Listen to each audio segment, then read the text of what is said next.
ये हम जो इनके सामने आते तो हम तो नज़रें झुका ही लेते हैं, हम तो देखते ही नहीं कि ये लोग क्या कर रहे हैं, क्या नहीं कर रहे हैं। लेकिन जो हम ये लोग हमारे सामने आते हैं, हम इनके सामने आते तो बहुत गंदी नज़र से देखते हैं।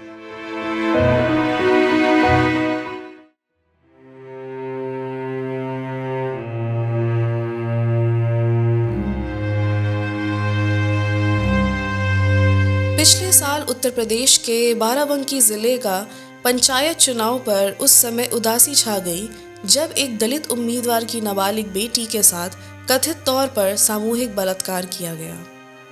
पीड़िता और उसके परिवार की शिकायत है कि जमानत पर छूटे आरोपी उन्हें लगातार धमकी देते हैं। उस दिन हम स्कूल जा रहे थे तो हमें क्या लगा कि कोई हमें कुछ करेगा, हमसे कुछ बोलेगा नहीं, ऐसे कोई कुछ बोलता भी नहीं था हमसे।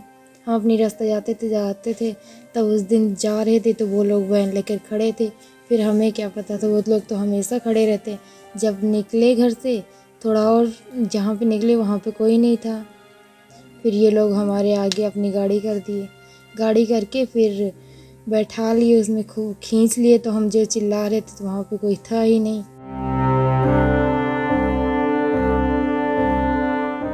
वहाँ पे रोड सन्नाटा थी।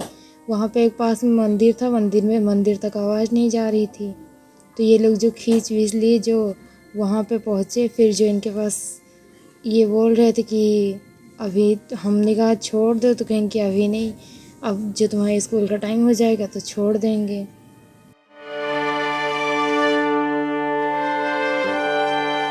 तो जब ये लोग ऐसे कर रहे थे तो हम तो रो रहे थे। ये गाड़ी सीधे एक जंगल गई थी। मैं वहाँ उस जंगल में तो उस जंगल सब लोग पूछ रहे थे कि उस जंगल का रास्ता बता दो, हमें तो पता भी नहीं था। वो सीधे ऐसे मुंह बांधे थे, ऐसे आंखें बंधी हुई थी कि जो गए तो वहाँ सीधे जंगल ही था। ये हम जो इनके सामने आते तो हम तो नज़रें झुका ही लेते हैं, हम तो देखते ही नहीं कि ये लोग क्या कर रहे हैं, क्या नहीं कर रहे हैं। लेकिन जो ये लोग हमारे सामने आते हैं, हम इनके सामने आते तो बहुत गंदी नज़र से देखते हैं।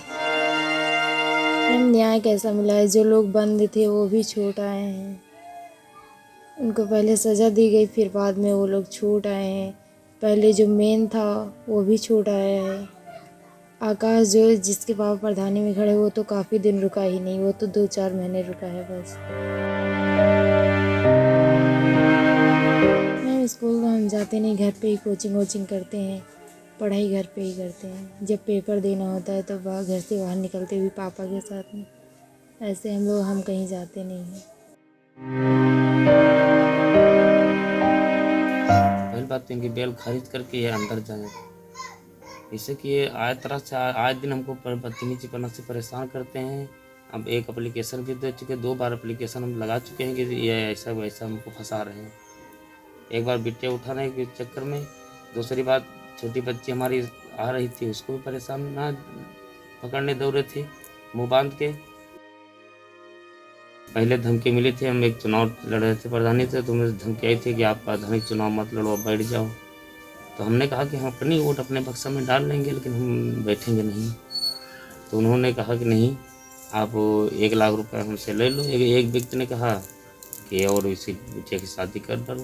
भाई बिटिया हमारी हाई स्कूल में पढ़ रही थी और 16 साल की थी, तो हमसे कोई बात नहीं, कम से कम इंटर कर ले तो शादी में आए, 18 साल की हो जाए तो शादी में करूँ।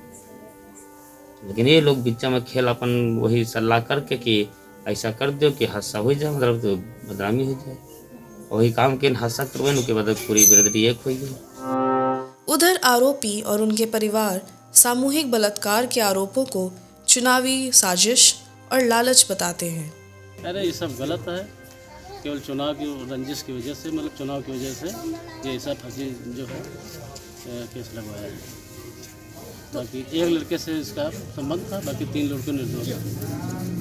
संबंध मतलब क्या? अरे उससे प्रेम संबंध था एक लड़के से।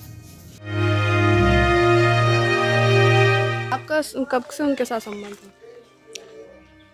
1 साल से संबंध था मेरा। आपको क्या लगता है क्यों आपको फंसाया जा रहा था? वो तो रंजिश थी प्रधानी की जीतने के लिए। वो बोल रहे थे कि इलेक्शन हो रहा था हमारे तरफ का एक आदमी खड़ा था वर्मा में, एक इनके बाप खड़े थे लड़की का, हमारे तरफ लड़का का बाप खड़ा था इलेक्शन में, उसी की रंजिश में फंसाया है इन लोगों ने। Gang rape POCSO SC/ST 342 34 IPC धारा मुझ पर लगाई गई थी। हम यहाँ मंदिर के सामने मौजूद हैं। अगर हम झूठ बोल रहे हैं, हमारे गांव में इतनी बड़ी आबादी है, हमारे 2 बच्चे हैं, हम अपने बच्चों की कसम खा सकते हैं कि हमने अगर लड़की को देखा हो, लेकिन हमें उसमें फंसाया गया। हम 10 महीने जेल काट कर आए हैं।